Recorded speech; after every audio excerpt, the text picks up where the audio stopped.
kulan wacan oo wanaagsan daawadayaal halkani waa ka wararka ku soo dhawaada qodobada aan subaxnimadan idin hayno kuwada ugu waaweyn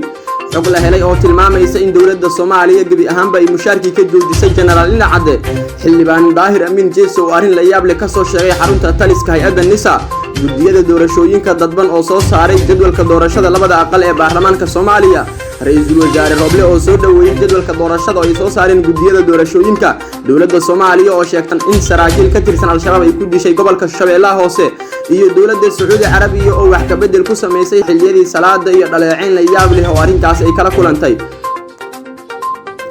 markale is arag wanaagsan ay adileenahay daawadayaal waxa daawanaysaan warka subaxnimo ee ka wararka waxaan ka xusinaynaa inaad hadii ugu cusub tahay aad ka wararka subscribe inoo saarto sidoo kalena aad muuqaalka like saarto share dhahdo si xogahan baahino u gaaraan bulshada badan ee Soomaaliyeed aynu ku bilownaa daawadayaal sida ay noo xaqiijiyeen saraakiil lagu kalsoon yahay taliska ciidamada militariga Soomaaliya ayaa mushaar ka joojiyay General Jeesow Maxamed Siyaad in dhacday oo kamid ahaa xubnihi hogaaminaya ciidankii badbaado qaran oo dhawaan Muqdisho weerarka kula galay dawladda Soomaaliya ila wareedyo kala duwan ayaa waxa ay noo sheegeen in sababta General dhacday iyo ciidankiisa mushaarka looga joojiyay ay la xiriirto ciidamadii muddo kororsiga waxaana sidoo kale mushaarka laga joojiyay ciidamo badan oo ka tirsan ilaalada generaalka iyo sidoo kale ciidan ka tirsan militariga balse markii xiisada bilaabatay ku soo biiray ilaalada Cabdiraxmaan Cabdishakuur Warsame arintan ayaa dhaawacaysa heshiiskii ay gaareen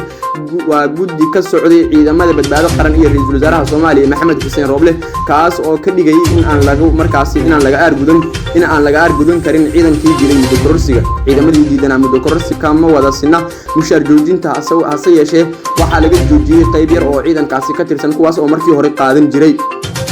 ra'iisul wasaare Roble oo la filayo inuu ilaaliyo dhinaca dawladda ee heshiiska ayaa u muuqday inuu ku guul daraystay waxaana wararka aan helnay ay sheegayaan in awoodda uu ku dhex leeyahay dawladda ay ka yar tahay sida loo maleeyo isla markaana go'aanada badankood ay ka go'aan farmaajo dhanka kale war-saxaafadeed xalay ka soo baxay gudiyada doorashooyinka federaal ayaa lagu shaaciyay jadwalka doorashooyinka labada aqal ee baarlamaanka Soomaaliya kaas oo sida lagu sheegay qoraalka gudiga in lagu markaasi saleeyay heshiiskii la gaaray laga gaaray qabsoomida doorashada si waafaqsan mas'uuliyadda gudiga hirgelinta doorashooyinka federaal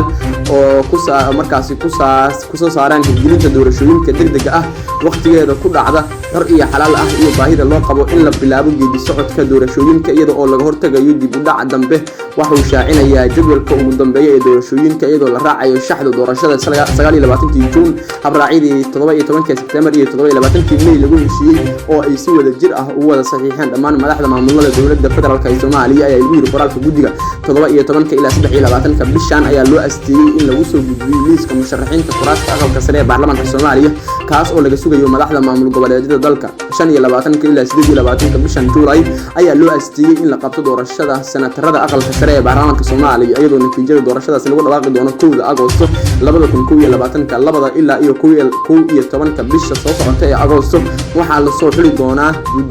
guddiga soo xulay ergada soo dooranaysa xildhibaanada golaha shacabka iyadoo 15 bishaasna ugu dhawaaqi doono xubnaha guddigaasi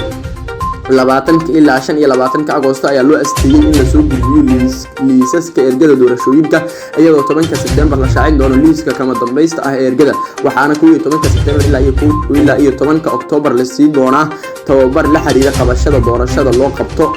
7 bisha Sebtembar ayaa loo asteeyay in la qabto araajida musharaxiinta golaha shacabka waxaana 12 Sebtembar lagu dhawaaqi doonaa magacyada musharaxiinta golaha shacabka 20 bisha Sebtembar ilaa 5 bisha Oktoobar waxaa dhici doonta ku dhawaaqida natiijada kama dambaysta ah iyo shahaadaysiinta xildhibaanada la doortay iyadoo ugu dambeyn 7 Oktoobar la dhaari doono waxaana sidaas lagu sheegay war-saxaafadeedkii xalay ka soo baxay gudiyada doorashooyinka dawladda federaalka ee Soomaaliya dhanka kalena ra'iisul wasaaraha Soomaaliya Maxamed Xuseen Roble ayaa soo saaray qoraal uu ku soo dhaweynayay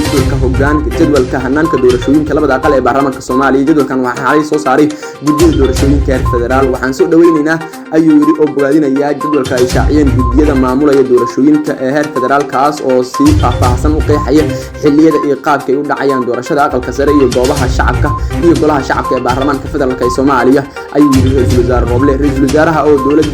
goboleedyada dalka ugu mahad celiyay ra'iisul wasaare Roble ayaa dawlad goboleedyada dalka uga mahad celiyay dadaalkooda dadaalkooda iyo dabacsanaanta ay muujiyeen waxa uuna ku booriyay inay ku dhaqaaqaan hirgelinta qabsoomida doorashada dalka qoraalka Rooble ayaa intaasi waxa uu ku sii daray shacabka Soomaaliyeed waxay naga sugayaan doorasho nabdoon daafuran oo ka fog iyo qof jeclaysi kuna dhacda xilligii lagu heshiiyay sida darteed waa in aan iska wada xilsaarnaa hirgelinta hawshaas muhiimka ah ee aan si aan dib u dhac lahayn sidoo kale ra'iisul wasaare Rooble ayaa mar kale shacabka Soomaaliyeed uga mahadceliyay dulqaadka iyo sidii ay u garab istaageen dadaaladii uu hormuudka u ahaa ee horseeday heshiiska doorashooyinka dalka oo Muqdisho ay ku gaareen isaga iyo madaxda dowlad goboleedyada dalka ugu dambeyntii ra'iisul wasaare Rooble ayaa beesha caalamka uga mahadceliyay kaalintooda nabadeynta iyo dowlad dhiska Soomaaliya isagoo ku baaqay in taageeraan hawsha hirgelinta doorashada ee haatan socoto xildhibaan Daahir Amiin Jeesow dhanka kale haddii aynu eegno xildhibaan Daahir Amiin Jeesow oo ka tirsan golaha shacabka ee baarlamaanka Soomaaliya ayaa ka hadlay kiiska Ikraan Tahriir Faarax oo muddo ka badan laba toddobaad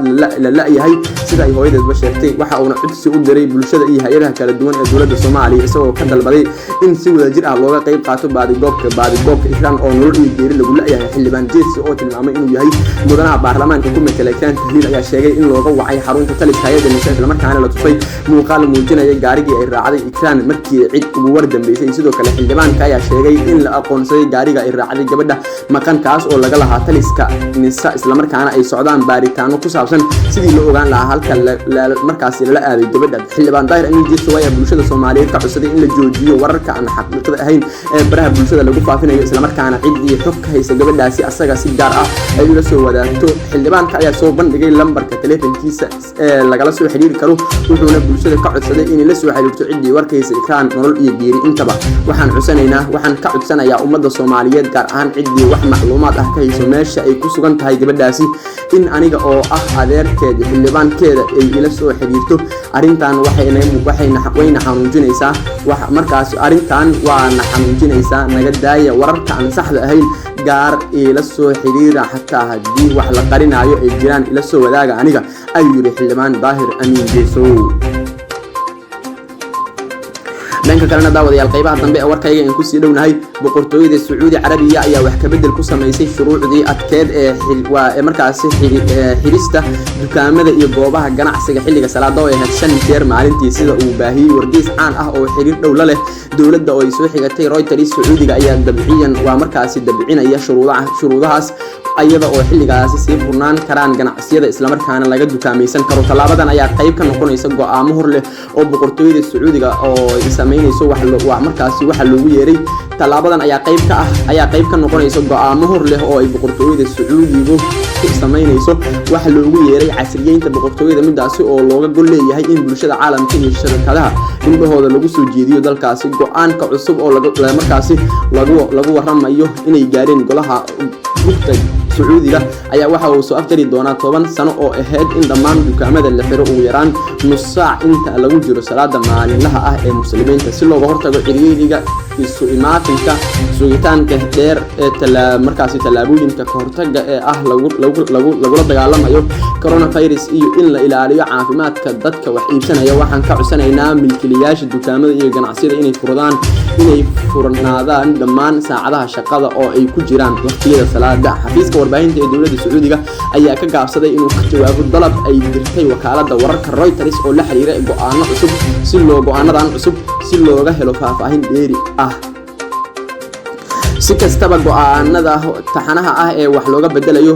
boqortooyada Sacuudiga ayaa la rumaysay inuu ka dambeeyo dhaxal sugaha boqortooyada Sacuudi Carabiya Maxamed bin Salmaan oo asagu hogaamiyaha dhabta ah xilligan xukuumadda dalkaasi dhaxal sugaha ayaa kal hore ballan qaaday waxa uu yeeray islaam dhexdhexaad ah taasi oo barbilow u noqotay in gibi ahaanba meesha laga saaro qawaaniintii adkeed ee bulshada Sacuudi Carabiya intuu uu socday taxanaha wax ka bedelka shuruucda Sacuudiga aan ogolaaday xafladaha dadweynaha ayada oo albaabada loo furay shaneemooyinka ogolaanshaha haweenka inay gaaridooda wadaan iyo arrimo kale balse waxa xusid mudan in arrimaha Sacuudi Carabiya si weyn loogu dhaleecaynayo isla markaana la leeyahay waxa ku sii fogaaday fikirka wahaabiyizamka daawadayaal waqtiga subaxnimo ee ka wararka subaxnimadan waanaga inta waxaan ka codsanaynaa in muuqaalka laag saarto share dhahdo si xogahan baahin ay u gaaraan bulsho badan ee Soomaaliyeed nabadgelyo